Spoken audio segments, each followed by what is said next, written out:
আসসালামু আলাইকুম রহমতুল্লাহ। আলহামদুলিল্লাহ ওয়াহদা ওয়াসসালাতু ওয়াসসালামু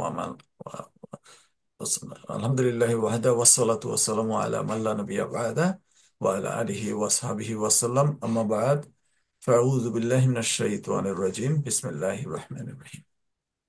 আলহামদুলিল্লাহ, আমরা এখন শাইখ জাহাঙ্গীর আলম মাদানী শাইখের কাছ থেকে জাকাত সম্পর্কে জানবো। শাইখ অধ্যয়নরত মদিনা ইসলামী বিশ্ববিদ্যালয় সৌদি আরবে আছেন। আমরা শাইখের কাছ থেকে জাকাত সম্পর্কে সংক্ষেপে আলোচনা শুনবো ইনশাআল্লাহ। জাযাকাল্লাহু খাইর। শাইখ, আপনি শুরু করতে পারেন। আসসালামু আলাইকুম। আসসালামু আলাইকুম ওয়া রাহমাতুল্লাহি ওয়া বারাকাতুহু। নাহমাদু ওয়া নুসাল্লি আলা রাসূলিল কারীম, আম্মা বাদ। সম্মানিত দর্শক শ্রোতা, আমরা খুব সংক্ষিপ্ত পরিসরে খুব ছোটভাবে যাকাত সম্পর্কে কিছু বিষয় জানব। যদিও যাকাত বিষয়টা খুব গুরুত্বপূর্ণ এবং অনেক বড় একটা বিষয়, তারপরও আমরা চেষ্টা করব যত সংক্ষিপ্তভাবে আলোচনা করা যায়। আল্লাহ রাসূল সাল্লাল্লাহু আলাইহি সাল্লাম যে দিন নিয়ে এসেছেন, যে ধর্ম নিয়ে এসেছেন, সেটি হচ্ছে ইসলাম। ইসলাম ধর্ম পাঁচটি স্তম্ভের ওপর, পাঁচটি খুঁটির ওপর আপনার রয়েছে। এই পাঁচটি খুঁটির একটি খুঁটি হচ্ছে জাকাত। এই জাকাত হচ্ছে ইসলাম ধর্মের পাঁচ খুঁটির একটি। রাসূল সাল্লাল্লাহু আলাইহি সাল্লাম বলেন, বুনিয়াল ইসলাম আলা খামসিন শাহাদাত লা ইলাহা ইল্লাল্লাহ ওয়া আন্না মুহাম্মাদান আবদুহু ওয়া রাসূলুহু ওয়া ইকামিস সালাত ওয়া ইতাইস যাকাত। রাসূল সাল্লাল্লাহু আলাইহি সাল্লাম সর্বপ্রথম যে বাণী দিয়েছেন, যে বর্ণনা করেছেন, সেটি হচ্ছে তাওহীদের বর্ণনা, রাসূল সাল্লাল্লাহু আলাইহি সাল্লামের ইতাআত। দ্বিতীয় নাম্বার হচ্ছে সালাত প্রতিষ্ঠা করা। তৃতীয় নাম্বার হচ্ছে জাকাত প্রদান করা। জাকাত প্রদান এত গুরুত্বপূর্ণ একটি বিষয়, এত মারাত্মক একটা বিষয়, যা বলে বোঝানোর নয়। এই জাকাত খুবই গুরুত্বপূর্ণ বিষয়। একজন মানুষের মাল রয়েছে, সম্পদ রয়েছে, অনেক সম্পদ রয়েছে, সে যদি জাকাত না দেয় তাহলে পরে তার সম্পদ হচ্ছে অপবিত্র। এজন্য সম্পদ পবিত্র করার জন্য জাকাত প্রদান খুবই আবশ্যক। জাকাত প্রদান করতে হবে। আল্লাহ রাব্বুল আলামিন বলেন, ওয়াকিমুস সালাহ ওয়া আতুজ যাকাহ ওয়ারকাউ মা'আর রাকিন।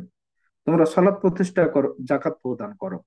দেখেন, যেখানে সালাতের কথা বলেছে সেখানে জাকাতের কথা বলেছে, কিন্তু যে পরিমাণ সালাত নিয়ে আলোচনা করা হয় সে পরিমাণ কি জাকাত নিয়ে কোনোদিন আলোচনা করা হয়? আপনি দেখেছেন কোন আহ জালসার ময়দানে হুজুর জাকাত নিয়ে খুব একটা বাড়াবাড়ি করছে? বলে না। আমাদের এলাকাতে, আমাদের সমাজে জাকাতের প্রচলনটা, আমরা জাকাত কয়জন বের করি? জাকাত সমপরিমাণ টাকার কথা বলতে গেলে আমাদের সবার সে পরিমাণ টাকা আছে, কিন্তু আমরা বের করি কয়জন? কখন আমরা কি বের করেছি? আমরা কি বের করার চেষ্টা করি?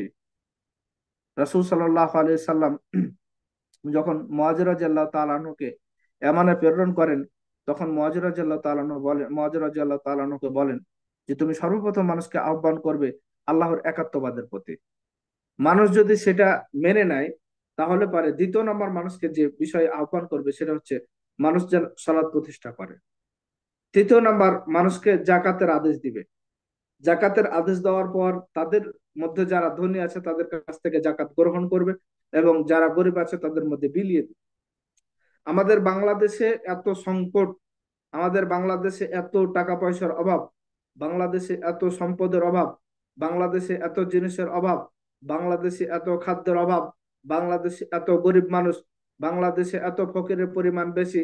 তার বড় একটি কারণ, সেটি হচ্ছে আমাদের ধনী মানুষেরা জাকাত বের করে না।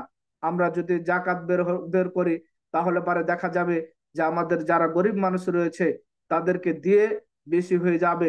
এজন্য আমরা চেষ্টা করব জাকাত গুলোকে বের করার। এখন আমরা জাকাত বের করি না। আমরা জাকাত বের করা না করার ফলে দেখা যাচ্ছে আমরা জাকাত বের করি না, উল্টা পাকে সুদের হারটা বাংলাদেশে চালু হয়ে গেছে।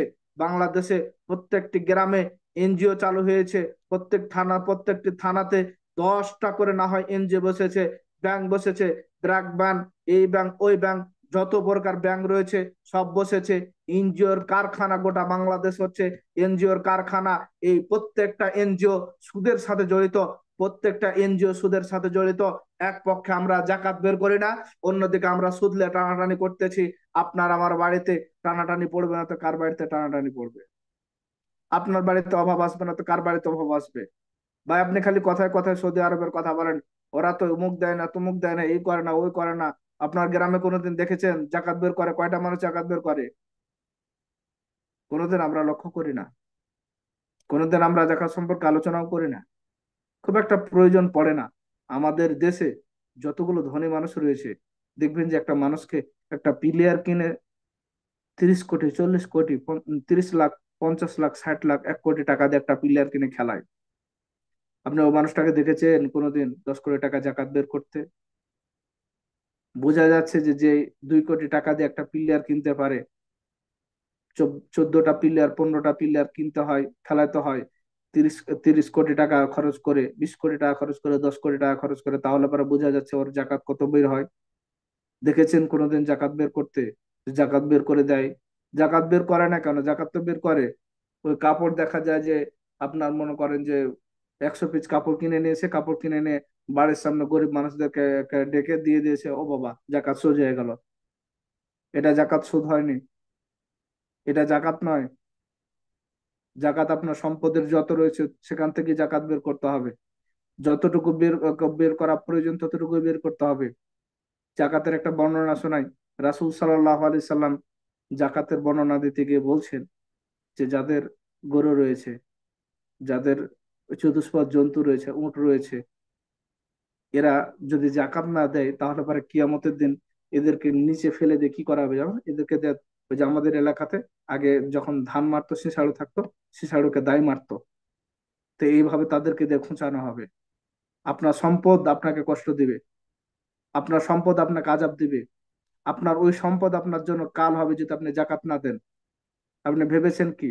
আল্লাহ রাসূল সাল্লাল্লাহু আলাইহি সাল্লাম বলছেন, যার চাঁদি আছে, স্বর্ণ আছে, রৌপ্য আছে, সে যদি তার জাকাত না প্রদান করে তাহলে পরে সেগুলোকে গলানো হবে, গলানোর পর তার চেহারাতে মারা হবে। আপনি বুঝতে পারছেন কতটুকু কষ্ট দেয়? কোনোদিন লক্ষ্য করেছেন? একবার তো ভেবেও দেখেননি যে জাকাত দিতে হবে। জাকাত দেওয়ার প্রয়োজন আছে বলেও তো মনে করেন না। আল্লাহ রাব্বুল আলামিন বলেন, ওয়া আনফিকু ফি সাবিলিল্লাহ ওয়া লা তুলকু বিয়াইদিকুম ইলা তাহলুকা ওয়াহসিনু ইন্নাল্লাহা লা ইউহিব্বুল মুহসিনিন। ওয়া আনফিকু ফি সাবিলিল্লাহ, তোমরা আল্লাহর রাস্তায় খরচ করো। ওয়া লা তুলকু বিয়াইদিকুম ইলা তাহলুকা, তোমরা তোমাদের হাতকে ধ্বংসের দিকে ঠেলে দিও না। ওয়াহসিনু ইন্নাল্লাহা ইউহিব্বুল মুহসিনিন, তোমরা সৎ কর্ম করো। আল্লাহ রাব্বুল আলামিন সৎ কর্মশীলদেরকে পছন্দ করেন। আল্লাহ রাব্বুল আলামিন সৎ কর্মশীলদেরকে পছন্দ করেন। আপনি দুনিয়ার যত খারাপ কাজ রয়েছে আপনি সেগুলোর সাথে সংশ্লিষ্ট, আল্লাহ আপনাকে পছন্দ করবে, বান্দা আপনাকে পছন্দ করবে, ফেরেশতা আপনাকে পছন্দ করবে, আপনার আমলও আপনাকে পছন্দ করবে না। কিয়ামতের দিন আপনার হাত আপনার বিপক্ষে কথা বলবে, আপনার মুখ আপনার বিপক্ষে কথা বলবে, আপনার পা আপনার বিপক্ষে কথা বলবে। আপনি কোন দিকে যাবেন? জাকাত দিবেন না ভাই? জাকাত দেওয়াটা প্রয়োজন বলে মনে হচ্ছে? বের করেন, বের করেন, এখন থেকে শিখে নেন। জাকাত যে দিতে হবে এটা এখন থেকে চিন্তা ভাবনা করেন। আল্লাহ রাব্বুল আলামিন বলেন, খুযু মিন আমওয়ালিহিম সাদাকাতান তুতাহিরুহুম ওয়া তুযাক্কিহিম। আল্লাহ রাব্বুল আলামিন বলেন, তোমরা তাদের থেকে সদকা গ্রহণ করো, জাকাত গ্রহণ করো। দেখেন, আপনার সম্পদ রয়েছে, আপনার মাল রয়েছে, সেখান থেকে জাকাত গ্রহণ করতে হবে। এটা হচ্ছে জাকাতের বিধান, এটা হচ্ছে জাকাতের পাওনা। এখন আমাদের বাংলাদেশে যে জাকাত দিতে হবে এটা আমরা সবাই জানি, কিন্তু কত পরিমাণ দিতে হবে সে বিষয়টা নিয়ে একটু ভেজাল আছে। কিন্তু দিতে হবে এটা তো আমরা জানি, কিন্তু কই আমরা তো দিই না। কেন দিই না এই উত্তর তো আপনি আমি দিতে পারবো না। জাকাত বের করতে হবে, এটা হচ্ছে ফরজ একটা বিধান। জাকাত তো আপনার আমার হক নাই ভাই। সম্মানিত মুসাল্লিয়ান একরাম, সম্মানিত উপস্থিতি, আমাদেরকে বিষয়টি লক্ষ্য করতে হবে। জাকাত কোন বস্তুগুলো থেকে দিতে হবে সে বিষয়গুলো আমরা একটু আলোচনা করি খুব সংক্ষিপ্ত পরিসরে। জাকাত যে বস্তুগুলো দিতে হবে তার মধ্যে একটা হচ্ছে চতুষ্পদ জন্তু। চতুষ্পদ জন্তুর জাকাত রয়েছে।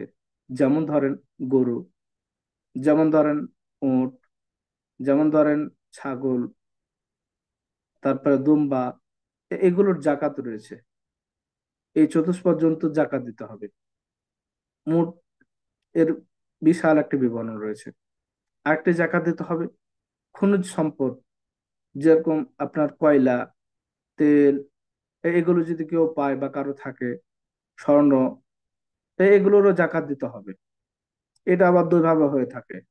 একটি হচ্ছে আপনি সরাসরি মাটির নিচ থেকে পেয়েছেন, আরেকটি হচ্ছে যে আগে আপনার পূর্বপুরুষ যারা ছিল তারা কেউ পুঁতে রেখেছে, পরে আপনারা পেয়েছেন, সেটা আলাদা। তো এই যে আরেকটি হচ্ছে ব্যবসা বাণিজ্য, আপনি যে ব্যবসা করেন সে ব্যবসা থেকে। আরেকটি হচ্ছে আপনার সোনা, রূপা, চাঁদি, এই সমস্ত জিনিসের আপনার জাকাত। তো আমরা যেহেতু টাকা পয়সার লাড়াচাড়া করি, টাকা পয়সা ব্যবহার করি, রিয়াল বা ফুলুস যেগুলো ব্যবহার করি, ডলার ব্যবহার করি, তো আমাদের এই ডলারটা পরিবর্তন হয়ে এসেছে সোনা বা রূপোর থেকে। তো যেহেতু সোনা বা রূপা থেকে ব্যবহার হয়ে এসেছে, আমাদেরকে জানতে হবে সেটারই জাকাত সম্পর্কে, তার জাকাত কতখানি। আমাদেরকে রূপার যে জাকাত দিতে হবে, এই রূপার জাকাতের পরিমাণটা হচ্ছে 200 দিরহাম। যখন 200 দিরহাম হবে তখন আমরা রূপার জাকাত দেব। এই রূপার জাকাত 200 দিরহাম হলে পারে আমাদেরকে দিতে হবে। এখন আমরা যে জাকাত দিব, এই জাকাতটা স্বর্ণেরও হতে পারে।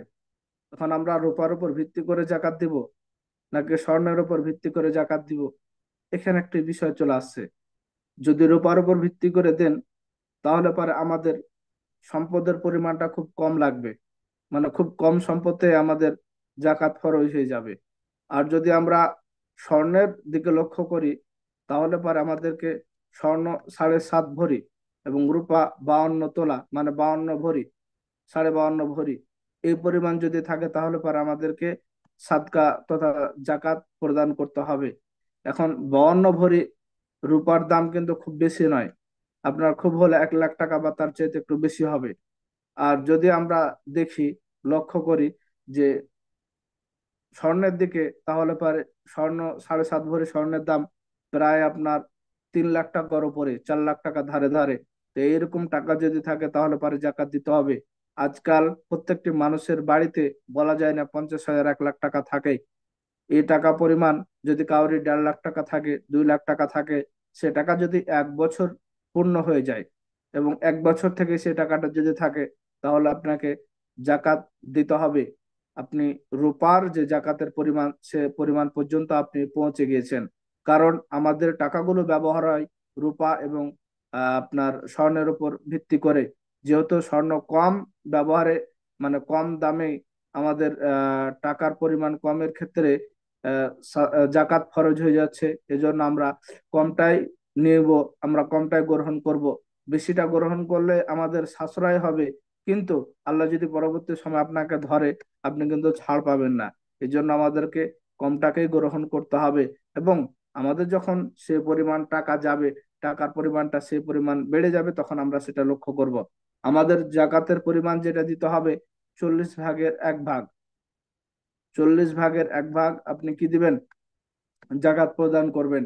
40 ভাগের, এখন দেখা গিয়েছে আপনার ওই টাকা হয়ে গেছে 1 লাখ টাকা, আপনি ওই সরি 100 টাকা হয়ে গেছে, ওখান থেকে আপনি 2.5 টাকা বের করে দিবেন। 40 ভাগের 1 ভাগ মোট কথা হচ্ছে সৌদি আরবের যে মানে হিসাব, সেই হিসাব অনুযায়ী বাংলাদেশের যে টাকা আছে, রূপার দাম হিসাব করে সেটা প্রায় 1,21,080 টাকা, এইরকম পরিমাণ আপনার নির্ধারণ আছে।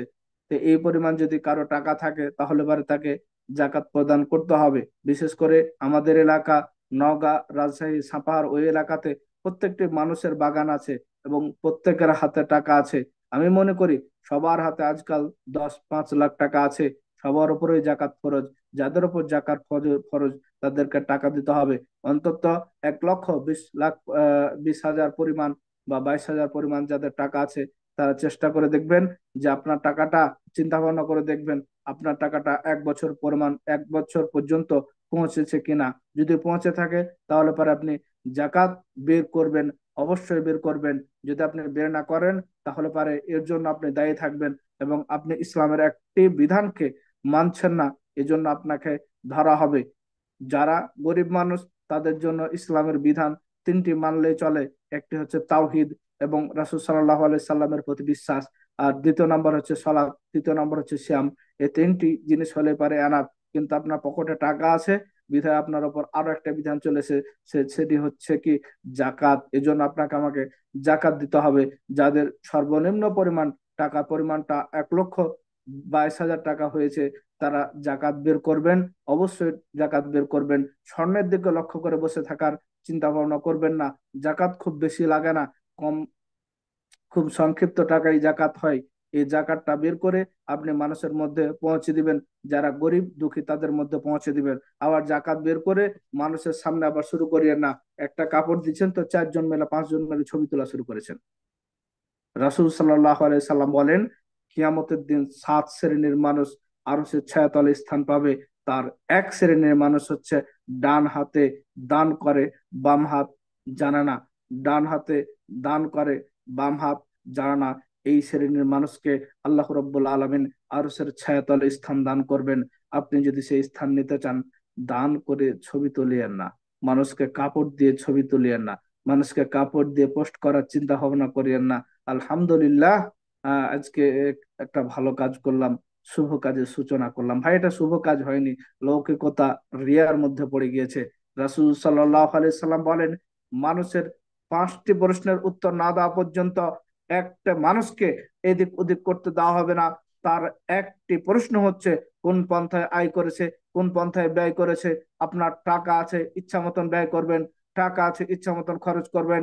টাকা ইনকাম করার ক্ষেত্রে হালাল হারাম কিচ্ছু মানবেন না, এটা হবে না, এটা হবে না, এটাকে আপনাকে বাদ দিতে হবে। তাই টাকা থাকলেই আপনি ইচ্ছা মতন খরচ করতে পারবেন না। টাকা আছে দান করতে হবে, সাদকা করতে হবে। টাকা আছে জাকাত বের করতে হবে, আপনি বাধ্য। ইসলামের ভিতরে আপনি বাধ্য। আপনি নিজেকে মুসলিম বলে দাবি করেন, আপনি বাধ্য। যদি মুসলিম বলে দাবি না করেন তাহলে ভাই ঠিক আছে, আপনি যা ইচ্ছা তাই করেন। আপনার টাকা তো, আপনি যা ইচ্ছা তাই করেন। ওই কিয়ামতের দিন আপনার সাথে দেখা হবে। যেদিন আপনার বিচার হবে সেদিন আপনার সাথে দেখা হবে। আমার দেখা হবে না, আল্লাহ রাব্বুল আলামিন সেদিন নিজেই বিচার করবেন, যায়েন কোন দিকে যাবেন। এই যে আপনার ঘাড় আছে না, দুই ঘাড়ের দুই দিকে সবসময় ফেরেশতা বসে আছে, যে কি করছেন না করছেন সবই লেখা হচ্ছে। আল্লাহ রাব্বুল আলামিন একটা মানুষের জন্য 4টা ফেরেশতাকে 4টা ফেরেশতাকে নির্ধারণ করে রেখেছে শুধু তাকে প্রোটেক্ট করার জন্য। যখন মানুষ কঠিন পরিস্থিতিতে দেখবেন খুব একটা গাড়ি এত দ্রুত এসেছে তাকে মেরে দিবে এমন সময় থেকে সে হটে গিয়েছে, একটু হটে যাওয়ার পর দেখা গেছে যে সে বেঁচে গেছে। এটা আপনি হটেননি ভাই, আপনার ওটুকু ক্ষমতা ছিল না সে সময়, আল্লাহ হটিয়ে দিয়েছে। ওই যে ফেরেশতা, 4জন ফেরেশতা রেখেছে আপনাকে প্রোটেক্ট করার জন্য, আপনাকে দেখাশোনা করার জন্য। আপনি কি করলেন? আপনি কি করলেন ইসলামের জন্য? আল্লাহ যে এত বড় আপনাকে নিয়ামত দিয়েছে সেজন্য কি করলেন? টাকা আছে যেটা আপনার হক না, এটা হচ্ছে ফকির মিসকিন গরিব মানুষের হক, যারা আল্লাহর রাস্তায় রয়েছে তাদের হক। আপনি সে হকটা কেন খেলেন? টাকা দিয়ে তো গাঁজা খান, টাকা দিয়ে তো খারাপ কাজ করেন, আপনি সে হকটাও কেন খেলেন? ভাই, একটু বোঝার বিষয়, একটু বুঝবেন। আজকে অনেক মানুষ রয়েছে, কোটি কোটি টাকা আছে, জাকাত বের করে না। এই যে ব্যবসায়ী, যে জাকাত বের করি না আমরা, এর জন্য দায়ী কে থাকবে ভাই? যে আমি থাকবো, দায়ী আপনি থাকবেন। এর জন্য আমাদেরকে লক্ষ্য করতে হবে যে আমাদের টাকা সম্পদ যেটা আছে এটা কতটুকু আমরা কাজে লাগাতে পারছি। আজকাল বাংলাদেশে আর একটা জিনিস বেশি দেখতে পাওয়া যাচ্ছে, আগে খুব একটা দেখতে পাওয়া যেত না, গরুর খামার। এখন গরুর খামার আমাদের ভিতরে খুব বেশি দেখতে পাওয়া যায়। তা আমি গরুর খামার এখন পর্যন্ত ওরকম খুব বড় হয়েছে বলে জানা নাই আমার। তা আমি গরুর খামার এ ব্যাপারে হালকা খুব আহ সংক্ষিপ্ত পরিসরে বর্ণনা করব। একটা হচ্ছে গরু আর একটা হচ্ছে উট। উটের বর্ণনাটা খুব বড়। তো কাউরের যদি উট 5টা থাকে তাহলে পরে তাকে একটা ছাগল দিতে হবে। 10টা হলে পরে 2টা ছাগল দিতে হবে। 2টা হলে 15টা হলে পরে 3টে ছাগল দিতে হবে।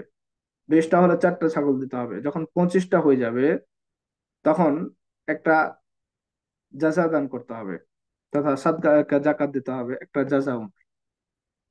তারপর যখন 25টা থেকে লেয়া 34 পর্যন্ত তার কোনো ইয়া নাই, জাকাত নাই। যখন 35 পূর্ণ হবে তখন তুমি দেবে বিনতে লাবুন। যখন 35 থেকে নিয়ে আপনার 45 পর্যন্ত যাবে তখন দেবে ইবনাতে লাবুন। যখন 60 পৌঁছে যাবে, 46 থেকে 60 পর্যন্ত, 60 যখন পৌঁছে যাবে তখন একটা হিক্কা দান করবে, একটা হিক্কা সাদকা করবে। তো যাই হোক, আমরা, সরি জাসানা, বিনতে মাখাজ, প্রথমটা যেটা 25টা ছিল, এই 25টাতে বিনতে মাখাজ দিবে। আর যখন 74টা পূর্ণ হবে তখন জাজা দিবে, একটা জাজা দিবে। এই হচ্ছে আমাদের এ- এ- আপনার। এখানে এখানে আমি একটা কথা বলি, সেটা হচ্ছে বিনতে মাখাজ মানে কি? এটা আপনি আরবি ভাষায় বলছেন, এটার অর্থ বাংলায় একটু বলে দিলে সবার জন্য ভালো হবে, যত গেলা খায়। বিনতে মাখাজ বলতে আপনার ওই যে সবাই তো আর আরবি বুঝবে না, ছোট বাচ্চি যে যেহেতু উটগুলো আছে না, লাইভটা সবাই দেখবে। যে ছোট বাচ্চি যে উটগুলো আছে না, এই বাচ্চি উটগুলো আপনার একে একে উটগুলো যেগুলো আপনার ইয়ানা, মানে সাধারণ ভাষায় আমরা যেন ওই যে আহ, বা বেটে উট বা বকনা উট বলি, এগুলো। তারপরে যদি 90টা পর্যন্ত চলে যায় তাহলে পারে তখন আমরা 2টা ইবনে তালাবুন দান দিব। যখন 90টা থেকে নিয়ে 120 পর্যন্ত চলে যাবে তখন 2টা হিক্কা দেব। এই 2টা হিক্কা দেওয়ার পরে এরপরে যখন আপনাকে আমাদের আরো বেশি চলে যাবে, যখন এর চাইতে বেশি চলে যাবে তখন প্রত্যেক 40টাতে একটা করে দেব এবং প্রত্যেক 50টাতে একটা করে দেব। তো যাই হোক, এখন কথা হলো যে আমাদের দেশে যে বহুল পরিচালিত গাভী, গরু, যদি গরু হয় 30টা তাহলে পরে একটা তাবিয়া দিতে হবে। আর যদি 40টা হয়, আহ সরি একটা তাবিয়া, সরি তাবিয়া অথবা তাবিয়াতুন, মানে একটা ওই আপনার 1 বছরের বা 6 মাসের এরকম একটা বকনা আহ গাভী দিতে হবে। এবং যদি 40টা হয় তাহলে পরে মুসিন্না দিতে হবে। প্রত্যেক 40টাতে একটা করে মুসিন্না দিতে হবে। একটা মুসিন্না হয় আপনার মনে করেন যে আহ 2 বছরের যেগুলো গাভী, এগুলোকে মুসিন্না বলা হয়। তা এগুলো একটা করে দেওয়ার চেষ্টা করব আমরা। বহুল পরিচালিত এই পদ্ধতিগুলো, জাকাত দিতে হবে এই কথাটা যদি আমাদের মাথায় চলে আসে, কত দিতে হবে, কি পরিমাণ দিতে হবে, সেটা তখন আর আমাদের জন্য ধর্তব্য বিষয় থাকবে না। এজন্য আমি প্রত্যেকের প্রতি অনুরোধ রাখবো যে আপনারা যে যেখানে আছেন, বিশেষ করে এখন আমাদের এলাকাতে, দেশে গরু, গাভী, ছাগল, এগুলো, উট, এগুলো আলোচনা করা খুব কম, এই কারণে এগুলোর প্রচারণ প্রসারণ নেই। এখন যেটা বেশি সেটা হচ্ছে সবার পকেটে পকেটে টাকা, পকেটে পকেটে অ্যামাউন্ট। এই জন্য আমাদেরকে এই টাকার ডাটা বের করতে হবে। আমাকে কিছুদিন আগে, প্রায় 2 বছর আগে, প্রশ্ন করেছিল একজন যে ঋণ আছে, দেনা আছে, তাহলে পারে টাকাও আছে কিন্তু দেনাও আছে, সে কি করবে? তো যার টাকা আছে, দেনা আছে, দেখা গিয়েছে যে ব্যাংকে 10 লাখ টাকা, 20 লাখ টাকা আছে, হ্যাঁ, আর না সরি, 10-20 লাখ টাকা দেনা আছে ব্যাংকে, আবার তার একটা ব্যবসাও আছে। তো সেক্ষেত্রে তার করণীয় কি? ঋণ পরিশোধ না হলে পারে তো আপনার জাকাত ফরজ হয় না। এক্ষেত্রে করণীয় হচ্ছে যে আপনার ওই 10 লাখ টাকা পরিমাণ মতো সম্পদ রাখার পর, আপনার একটা ব্যবসা আছে দেখা গেছে, তো ওই ব্যবসা থেকে আপনি যে 10 লাখ টাকা আপনার ব্যাংকে পাবে, এই টাকা পরিমাণ টাকা বাদ দিয়ে যে টাকা থাকবে, সে টাকা থেকে যদি আপনার সাদকা ফরজ হয়ে যায়, হবে ইনশাআল্লাহ, তো ফরজ হয়ে যায়, তাহলে পরে সে পরিমাণ টাকা থেকে আপনাকে সাদকা, জাকাত দিতে হবে, জাকাত পরিশোধ করতে হবে। এটা হচ্ছে জাকাত আপনার কাছে তাকাজা করে। আপনি যে পরিস্থিতিতে থাকেন, দেখা গিয়েছে আপনি একজনকে 5 কোটি টাকা, একজনকে 50,000 টাকা, না 50 কোটি টাকা ধার দিয়েছেন, বা 1,000 টাকা, লাখ টাকা, যাই হোক, আপনি ধার দিয়েছেন। সে টাকাটা আপনার কাছে এখন নাই, এ টাকাটা তার কাছে আছে। সেক্ষেত্রে 2টা অবস্থা হতে পারে। সে টাকাটা আপনি যদি পাওয়ার সম্ভাবনা পান, তাহলে পরে সে টাকাটা আপনাকে সেখান থেকে ঋণ পরিশোধ করতে হবে।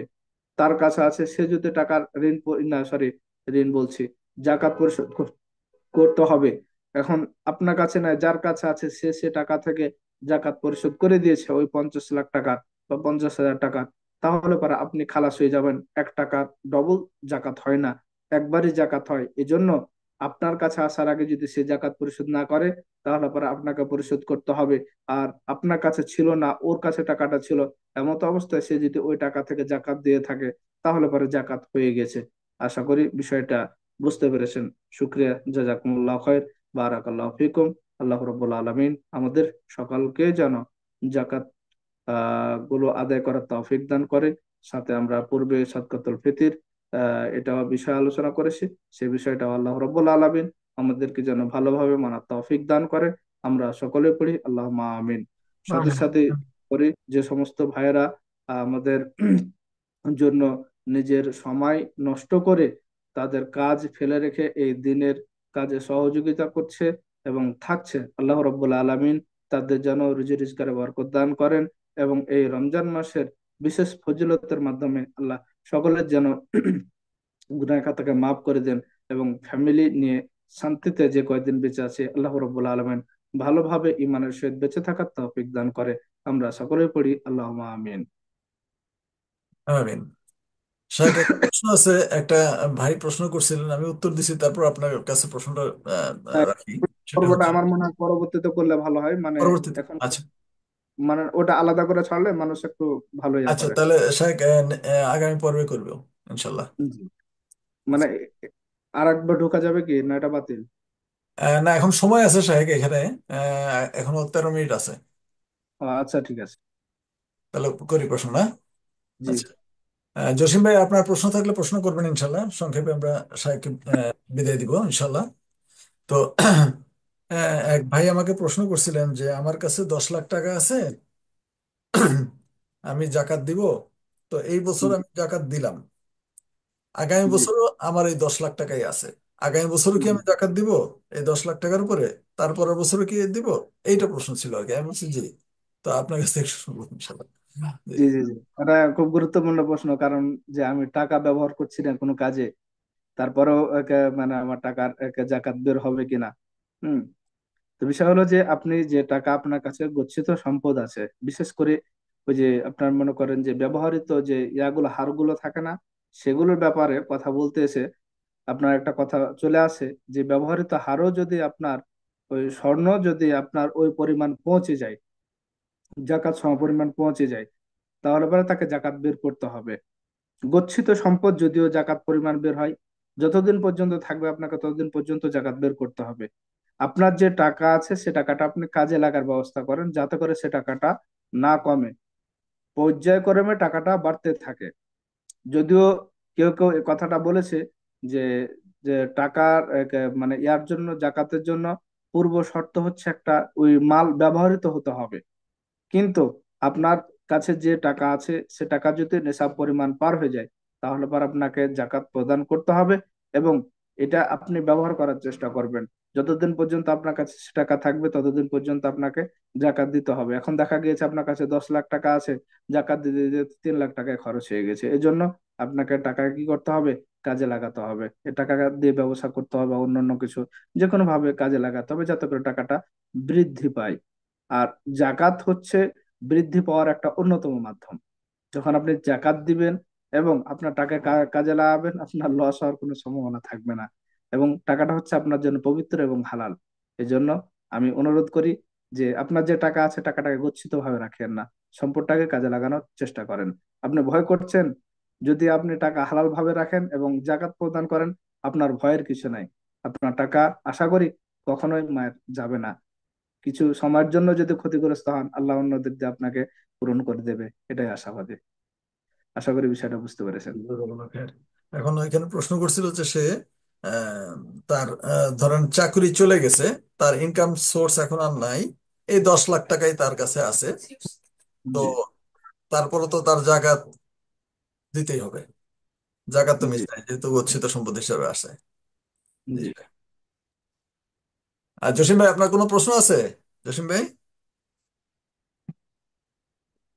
জসিম ভাই আছেন? আচ্ছা, সম্ভবত নাই শেখ। জি, তো আছি আছি।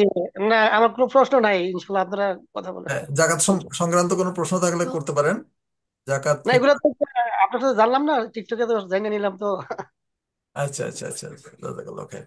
তো শাহেক, ইনশাল্লাহ তাহলে আমরা আগামী আহ, পর্বে আবার দেখা হবে ইনশাল্লাহ শাহেক। তো আজকে তাহলে আমরা শেষ করি, আপনার সময় হয়ে আসছে। জাযাকাল্লাহ জি। খাইর। তো ইনশাল্লাহ আমি আমি আপনাকে জানাই দিব শাহেকের পরবর্তী পর্ব। জি, সুবহানাক জি। আল্লাহুম্মা ওয়া বিহামদিকা আশহাদু আল্লা ইলাহা ইল্লা আনতা আস্তাগফিরুকা ওয়া আতুবু ইলাইক। জি শাইখ, আসসালামু আলাইকুম রহমতুল্লাহি ওয়া বারাকাতুহু।